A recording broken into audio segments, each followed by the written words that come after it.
IDTV మన ఉనికి మన వాణి. Welcome to IDTV.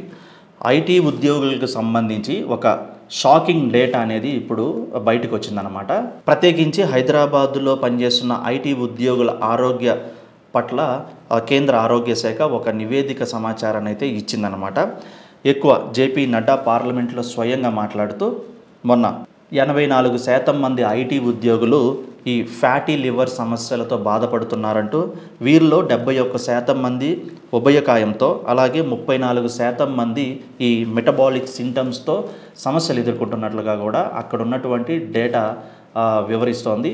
దీనికి కారణం కూడా ఆయన వివరిస్తూ ఎక్కువగా కూర్చున్న చోట కదలకుండా పని చేయడం ఒకటి, లేదంటే కనుక వారికి ఆకలేసిన సమయంలోనో లేకపోతే జంక్ ఫుడ్ ఇట్లాంటి ఫ్యాటీ లెవెల్ ఎక్కువగా ఉన్న ఫుడ్కి అలవాటు పడడం, వాటిని ఎక్కువగా సేవించడమే ఈ అనారోగ్య కారణాలని చెప్తున్నారు. దీని ద్వారా హార్ట్ అటాక్, గుండె సంబంధించినటువంటి సమస్యలు, లేకపోతే కాలేయం, ఇటువంటి సమస్యలను ఎక్కువగా ఎదుర్కొంటున్నారు. ఐటీ ఉద్యోగులు కనుక ఆరోగ్యం పట్ల కనుక శ్రద్ధ వహించకపోతే తక్కువ వయసులోనే 30, 35, 40 లోపే హార్ట్ అటాక్కి గురయ్యే ప్రమాదం ఉంటుంది. కాబట్టి ఈ నివేదిక నిస్తూ కూడా ఐటీ ఉద్యోగుల్లో ఎక్కువగా ఈ ఫ్యాటీ లివర్ సమస్యతో బాధపడుతున్న వాళ్ళ సంఖ్య పెరిగిపోతుందంటూ కూడా ఒక సూచన చేశారు.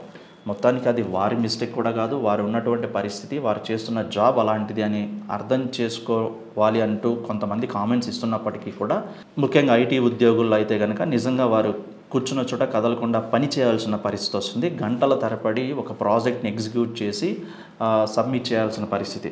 ఆ సమయంలోనే వారికి అందుబాటులో ఉన్న ఆహారాన్ని తీసుకోవటం, వాటి ద్వారా వచ్చే అనారోగ్య సమస్యలకు గురవటం, ఇటువంటి వాటిపై కొంచెం శ్రద్ధ వహిస్తే మంచిదంటూ కూడా సూచన చేస్తున్నారు. ఇది హైదరాబాద్ ఐటీ ఉద్యోగుల ప్రస్తుత ఆరోగ్య పరిస్థితిపై ఒక తాజా నివేదిక. చూస్తూనే ఉండండి ఐడిటీవీ. మరిన్ని ఇంట్రెస్టింగ్ వీడియోస్ కోసం సబ్స్క్రైబ్ ఐడిటీవీ ఛానల్.